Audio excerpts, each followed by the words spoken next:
Hey everybody, it's day 3, entry 3 of my 21 day fast. And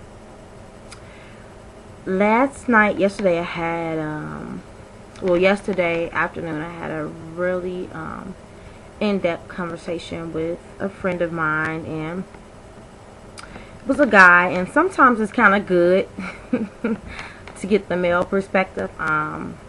I don't know about anyone else, but like my whole life is pretty much around women 24/7.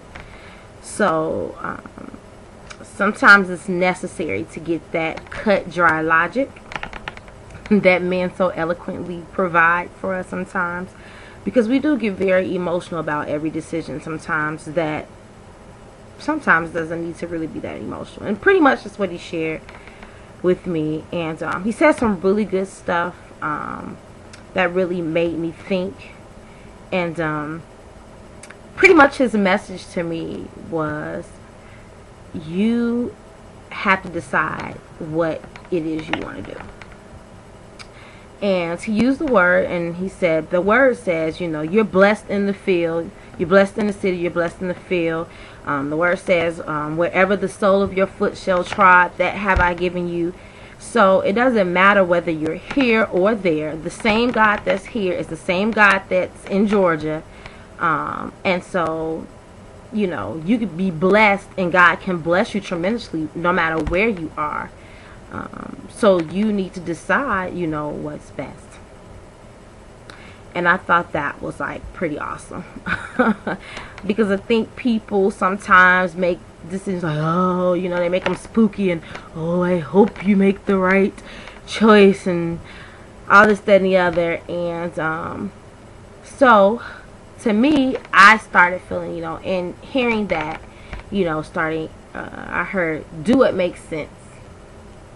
I believe I love Pastor Rob Thompson. I call him my white pastor. I had an opportunity to sit under his ministry for a while I was in transition and finding my home church, which is New Life. But I had a chance to be out at Family Harvest, and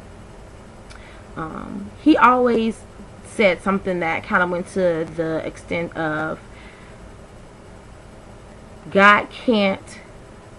you can't hear what God is saying if you haven't already done what he said. Yeah, I know that messed some of y'all up. Y'all didn't get that.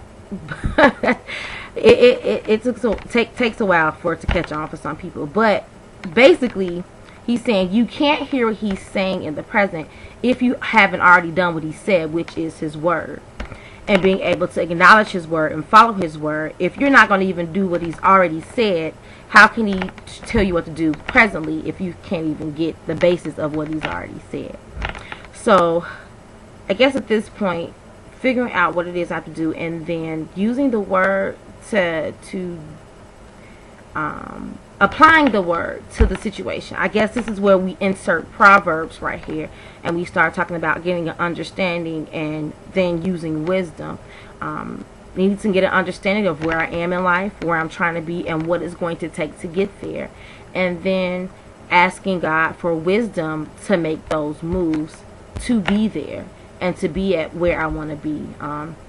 So that means if I'm saying, God, I want to be able to stand on my own 2 feet, get my own place, do whatever those things are. Okay, well, let's get an understanding of the situation. What is it going to take? Does that mean new job? Does that mean better pay? What does that mean? Get an understanding of your present situation, and then use wisdom of how to go about that.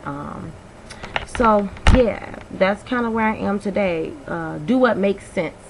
That's what I hear right now. What makes sense? What would be the wisest choice, when to think about an understanding of my situation. So that's that. I will continue to check in with you all. I'm feeling some other things, but I'm gonna keep it right there for now. I'm gonna keep it with that. That's what I felt last night. I have some new things that I'm feeling today, but I wanted to share kind of what I fell asleep on last night, and it was do what makes sense. Whether you're here or there, God is able to bless. God is able to move tremendously It's just about doing what's best, getting an understanding of the situation, and then using godly wisdom to pursue what he's told me. So that's that. Talk to you guys later. Bye.